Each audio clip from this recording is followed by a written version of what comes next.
Good evening, good evening, good evening. We are at the 12 o'clock hour here at Mazen K9 Kenner, and we are at our four-part of a five-part series dealing with the Puppy Buyer Guide. How do you select the puppy out that you need?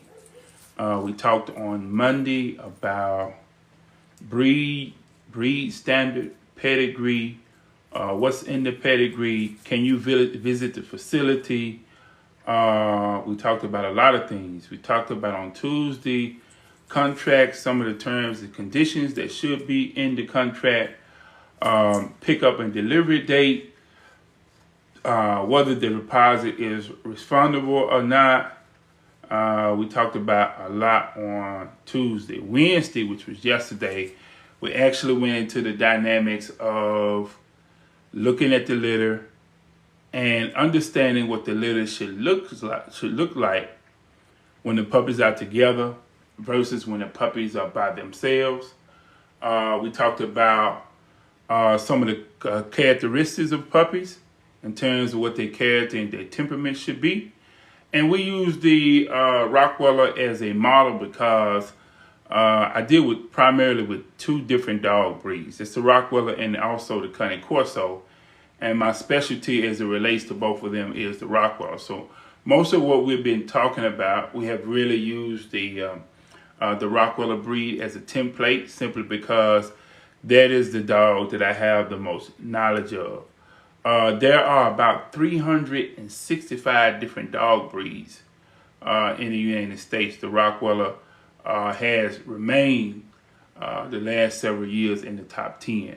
I think the Cane Corso is number 16. The Rottweiler is something like number 8. So I like to use what I know, have the most knowledge about as a template or as a model as we talk about buying puppies. So we're at part number 4, and for those of you all who missed part 1, part 2, part 3, you will be able to go to YouTube, Mazen K9 Ken on YouTube, and you can kind of catch up on what you missed. We already have our first section. It is uploaded already to YouTube. People are watching it. They are sharing it. I would advise you to do the same thing. This is going to eventually be formatted and put in the form of an ebook, okay? And so those who are purchasing from us in 2025, they're going to be, it's going to be part of the option that they can have when they get ready to do their contract, okay? Or after they do their contract. At some point before they actually pick their puppy out, they're going to get the option to get this ebook, okay? And the reason why we're doing this is because too often we have clients that come to us who have either purchased from us or who purchased from somebody else, and they want to get additional service from us, and they have these challenges with the puppy that they have purchased. And so this kind of clarifies what those challenges are. A lot of times they did not pick the right breed. In certain cases, they looked at a litter and they did not pick the right puppy.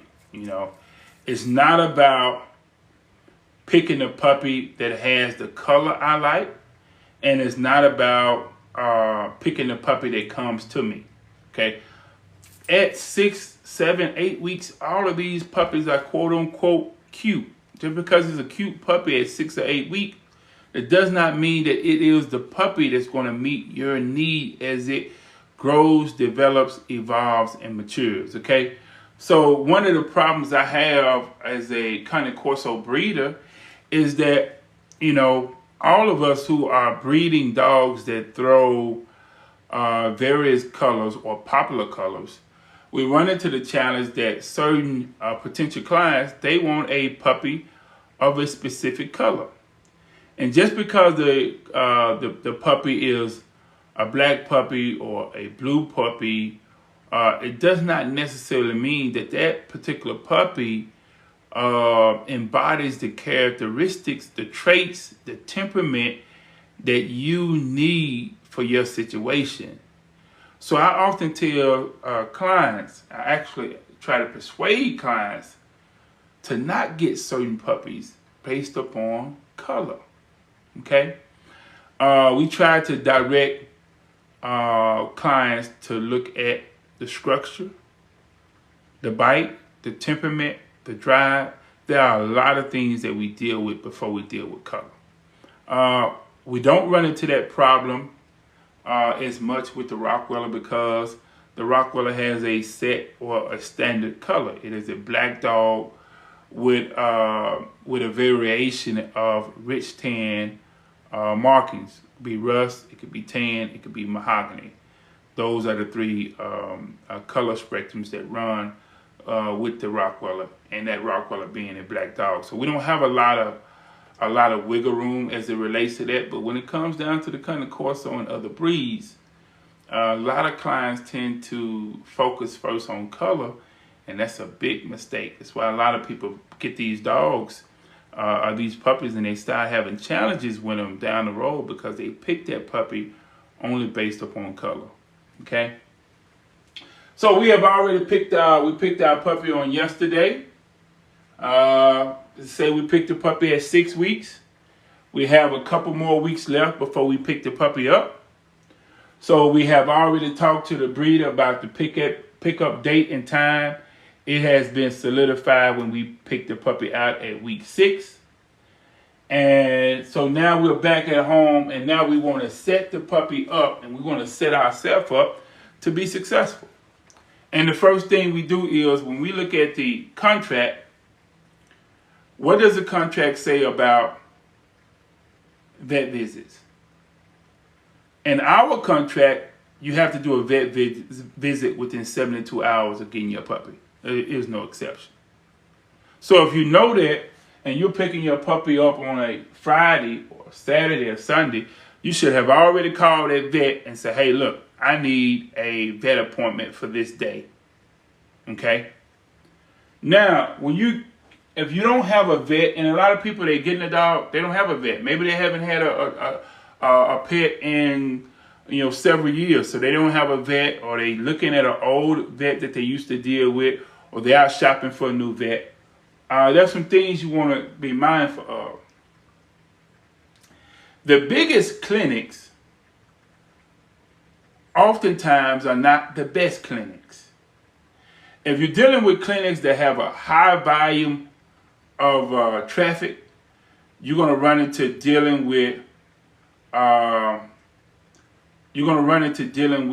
lot of staff that may not have the knowledge that the smaller clinics, or time and attention that the smaller clinics have. Okay? You want to go somewhere where you can meet that vet and actually talk to that vet when you have questions or you have concerns. Okay? And that vet has enough time to explain to you. He's not running out to the next patient. So just because the clinic is bigger, that don't mean that the clinic is better. Okay? When you go into that vet visit, you want to compare the prices in your area. What does it cost to get a basic puppy exam? Okay, where they looked that puppy over. When you walk in the clinic, are they what do they do? Do they let clients come in with dogs that are not on a leash? Do they have something where the dogs can be distanced and not right up on each other? Do they have clients in there that is running to other people's dogs and they not persuading them not to do that? Okay? When one client comes out of a room, are they sanitizing that room before they run the next client into that room? Okay? We have to understand that these vet offices are places for prevention, but it's also places where sick dogs are at. And you want to make sure that when you're taking your dog into a animal clinic, that that's a place where they are taking very critical care of the hygiene and the sanitizing that need to be taken care of, so that you don't bring a healthy dog in and that dog contracts some and you leave out with a dog that's sick. Okay, a lot of people wind up catching stuff at the vet. That's one of the reasons why we do so much for our clients here, so they don't have to go to the vets and put themselves at risk, okay, unless it's absolutely necessary. So you got your vet appointment set up. You should have your shot records, your records for deworming if you are picking a dog up at 8 weeks, like many of our clients would do. You have had at least one vaccination. In some cases, you have had 2. Okay. If that puppy is 8 weeks old, how many vaccinations has it had? Did it have 1 vaccination? Has it had 2 vaccinations? Or are you dealing with somebody that's going to send a puppy out with 0 vaccinations? Okay. That's a problem. Now, one of the things that I noticed, because people come to me, I'm located in Arkansas, and people come to me, they purchase puppies at 8 weeks old. They have a vaccination done already at 6 weeks. Some cases they got an 8-week vaccination, and now they're taking their puppy to a vet that can be anywhere in the country. And oftentimes, what I was getting at first was I would get calls from clients and from staff at these clinics, and they would say, well, the client is saying that you gave the puppy a shot at 6 weeks. What did you give them? Because certain vets do not give vaccinations until 8 or 9 weeks. Okay. Now, this goes back to medical practice, because all medical practices are different. Okay. I have been taught, trained, and it has worked for my practice very well to give a puppy its first vaccinations at 6 weeks old. We consider that a temporary vaccination because the immune system of that puppy at about 5 weeks, it starts to change over from its mother's immune system and develop its own immune system. So we give that puppy a boost to help it get over that hurdle, just in case it comes in contact with anything while it's getting over that hurdle of that immune system changing over. We consider that a temporary vaccination. It lasts for 2 weeks. The way the body of that puppy is changing, after 2 weeks, that vaccination is no longer effective. So we do an 8-week vaccination, and that 8-week vaccination is the start of what we call the adult vaccination. Okay, so we do an 8-week vaccination. We recommend to our client, after that 8-week vaccination, that they do a 12-week vaccination and a 6-week vaccination. 2 weeks after that, an 8-week, 12-week vaccination and a 16-week vaccination. 2 weeks after that 16-week vaccination, your dog is now 18 weeks, and that dog is considered, quote unquote, fully vaccinated. Okay. Now, there are some things that we want to bring your attention to, that every dog is different. Okay. Every dog immune system will be different. If you have a good, nice bloodline, nice, healthy dogs, and they don't have issues in that bloodline, in terms of genetic health, really strong stock that you're pulling from, then really you should have minimum issues with that dog being fully vaccinated. It does not mean that that dog cannot contract anything. But oftentimes when we see vaccinated dogs that run into stuff like, for instance, parvo, it's not as bad as it is for a dog that didn't get any vaccinations or got minimum vaccinations. And I tell you that we've been very successful over the last, how long have I been here? I've been at this property since 2019. Since 2019, we have been very successful. We have not lost any puppy to parvo. Even when we have sent some puppies out to our clients and they wind up with issues down the road, some of them have been smart enough to say, hey, look, we got this issue. Is there anything that you can do? And we say, hey, look, if we have a spot where we can isolate and we treat the dog ourselves, we have been very successful with treating parvo and overcoming parvo without a bunch of the stuff that other people are having to use in terms of amoxicillin and those injections to keep the dog hydrated and stuff like that. We have a non-conventional method of treating parvo, and we've taken in some dogs and been very successful at treating those dogs without having to spend and pay for all that medication. And in some cases, especially with this third strain, you're seeing certain resistance to certain conventional medication. So we've been very successful with that. But generally, you want to limit the exposure of your puppy. Okay, you don't want your puppy out on the property digging up stuff. When that puppy is a puppy, you got to be in the mindset of treating that puppy just like a baby. They cannot have access to any and everything. And there was one time when we really kind of told our clients, hey, it's okay to throw a little raw in there, but I've ran into clients that have had experiences with raw meat to where we changed our policy, and we recommend that you do not feed that puppy raw meat until that puppy is at least 5 or 6 months old.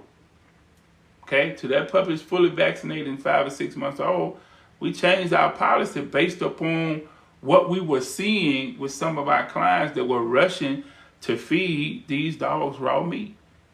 Okay, so get the basic material that you need. And I want to say this to breeders because it's something that I'm having to do myself. When you sell a puppy,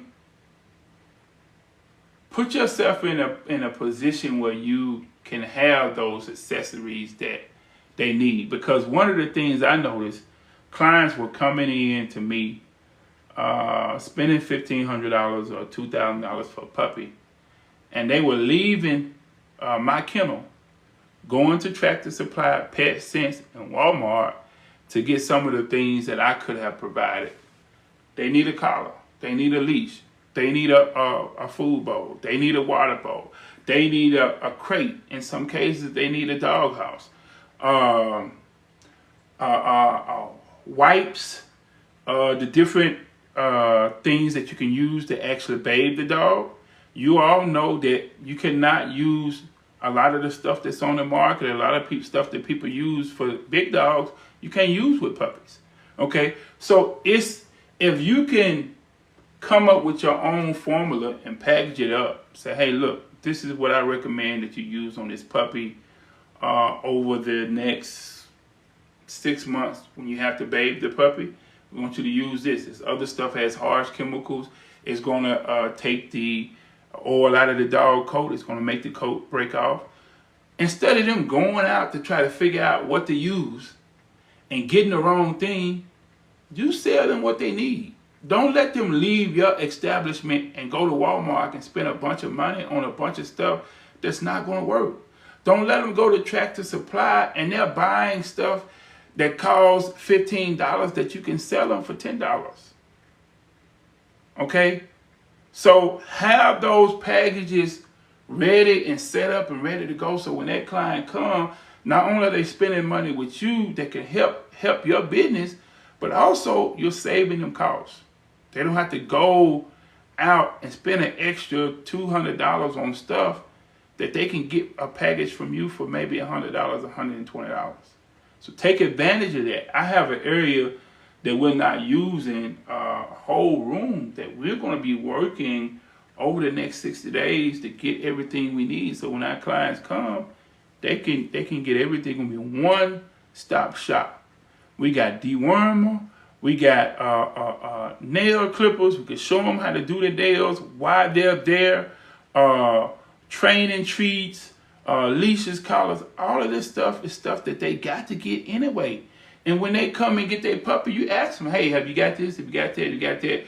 Here's some options that I have. Dog food. The first, the first days of them having the puppy, they need the dog food that you've been feeding them.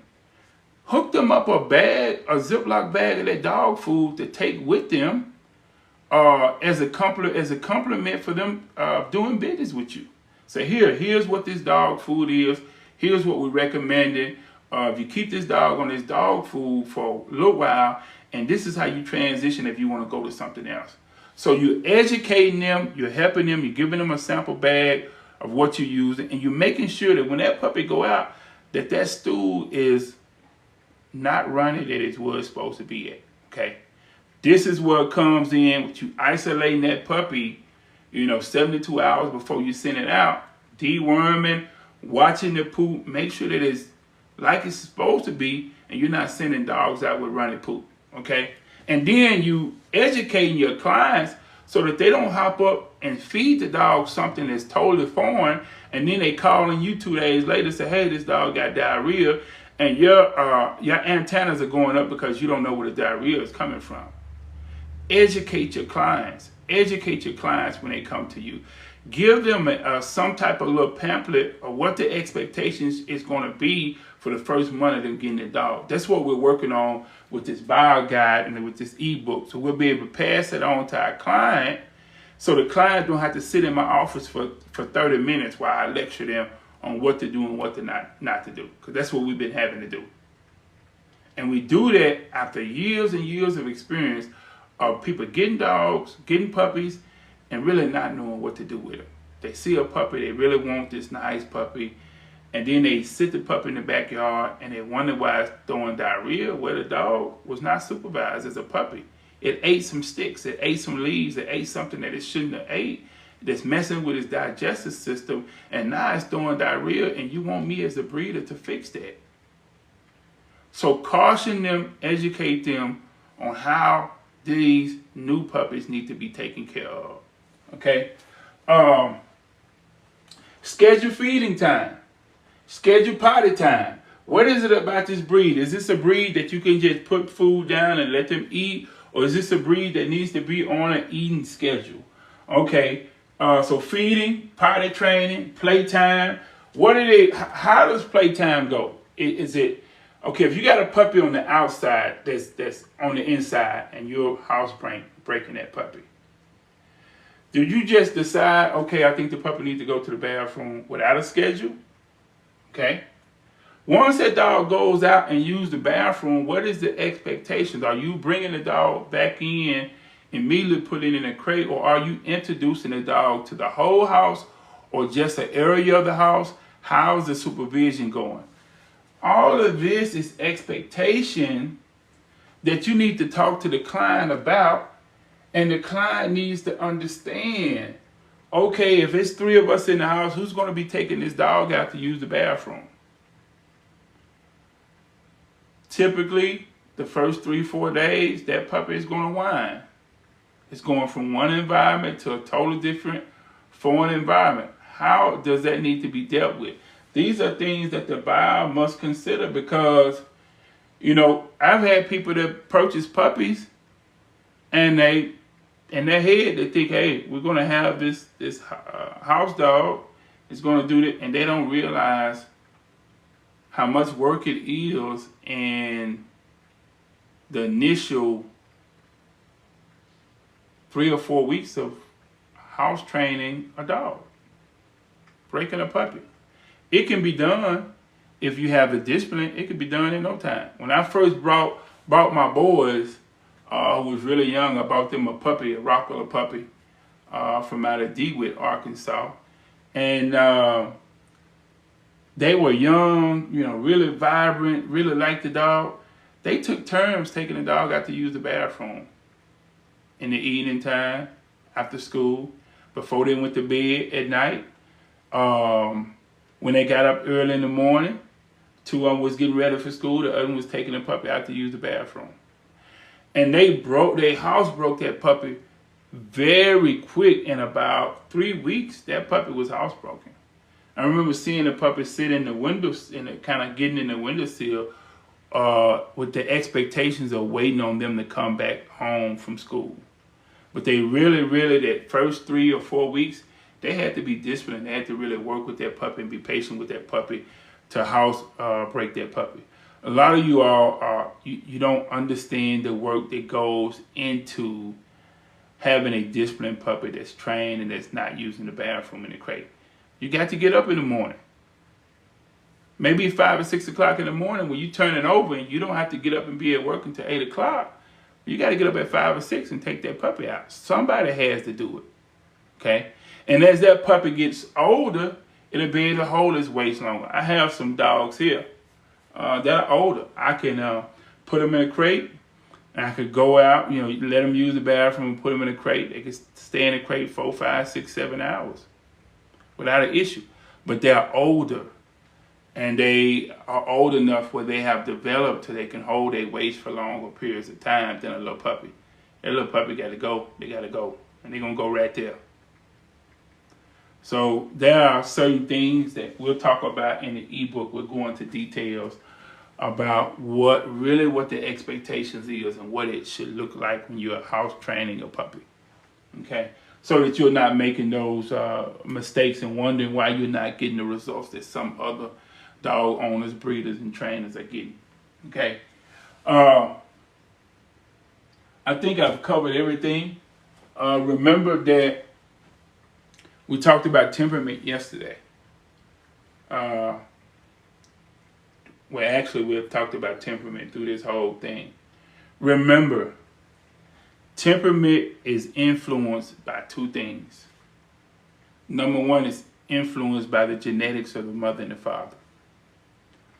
There's a certain temperament that we have as human beings that run through our blood that come from our mother and our father. The second half of that is temperament is environmental, which means I don't care how good the genetics of a dog is. If you take a dog and you put it in the wrong environment, you'll mess that dog up. So look at the environmental factors of your home and make some adjustments if you have to make sure that the environment is conducive to that puppy's development. You cannot take a puppy and put it in the backyard and tie it up and not spend any time with it and expect that puppy to have the proper temperament that it needs to have. And if you don't have any time for a puppy, don't get it. Okay? It's okay. Don't get it if you don't have the time for it. If you are going out, coming close upon Christmas, and somebody may have said something about a puppy they want, and you need to have a conversation with them about that puppy before you get that puppy for them. Because they may have said that in the past, and they may not have the time, talent, energy, or drive to do what they need to do with that puppy. Okay? Do not go out and get these people puppy Christmas presents without having a real serious conversation with them. Okay? Any questions? Thank you all for tapping the live. Some of you all have tapped the live. I really appreciate it. Remember that you can go to our YouTube page to catch part 1, part 2, part 3, and in this section that we're going to be trying to upload sometime this evening. But I will make sure that everything is uploaded today. So if you want to go tomorrow, let me pin what that is. I'm going to pin a few things because we have puppies coming. If you're interested in a Rottweiler puppy, we have some coming off of Lollipop, and also Tina. Both of them are pregnant by a 2-time champion TK Hitman, who's the champion of Serbia and Macedonia. And we are actively campaigning him in the United States now for his 3rd champion title. Let me tell you what you could find us at Mizan K, the number 9, Kennel, on all of these different social media platforms, okay? Our phone number is 870-209-4766. We are located in Arkansas. If you're interested in a puppy, you can always request a contract. We email our contracts out, okay? So you can request a contract by just simply sending us a message. We're going to need your email to send that contract. And I do want to put that we have Rottweiler puppies on the way.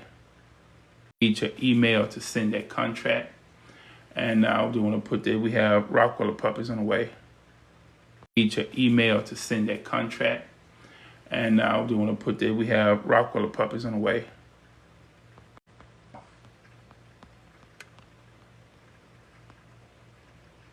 So those puppies that we have coming, they are due any day now.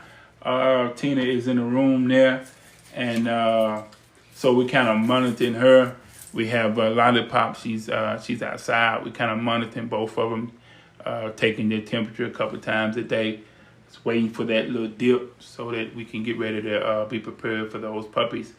Everything is set up in the dog room to accommodate them. So we're expecting puppies in the contract. If you get the contract, you see what the prices are. You will also see that there is a 10% discount for those who are paying deposits before the puppies are born.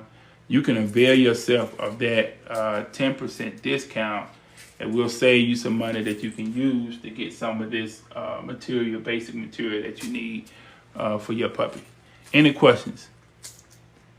We got Rottweilers coming. Rottweilers coming, mother and father certified hips and elbows. With Lollipop, I personally campaign. Rottweilers coming, mother and father certified hips and elbows. With Lollipop, I personally campaigned her in Nashville. She did get a V rating. Campaigning her in Nashville. She did get a V rating. She had a litter when we imported her here. She had a litter after we imported her, and we did not really condition her for the showroom because we decided to show her at the last minute. So we didn't spend that time conditioning her to kind of tighten up her bottom line. But we did get a V rating on her. Very nice critique that we are really pleased with. And as I said, she has her hips, her elbows, her JLPP cleared. She had her eye exam that's cleared, and she also had an echo performed on the heart. So all of that is here in this book. All of our health checks and everything, all of the stuff. And I'm gonna tell you all. And you know, they say that a duck praises his own pond. And I want to say this: we're not just hyping a dog up. We got documentation on the quality of our dogs, different judges from around the world looking at them, independent critiques, independent scientists that have looked at hips and elbows and all of that stuff and certified our dogs. So, you know, you can go out and buy from people who hype their dogs up. They're really good with marketing on social media. Or you can look at the science behind what people say and the documentation and get you a good dog. Any questions or comments before I get out of here? All right, look, I'll try to be back tomorrow at 12 o'clock noon. We're going to wrap it up, give an overview, and move from there. If you have any questions, comments, you can always reach me at 870-209-4766. Peace.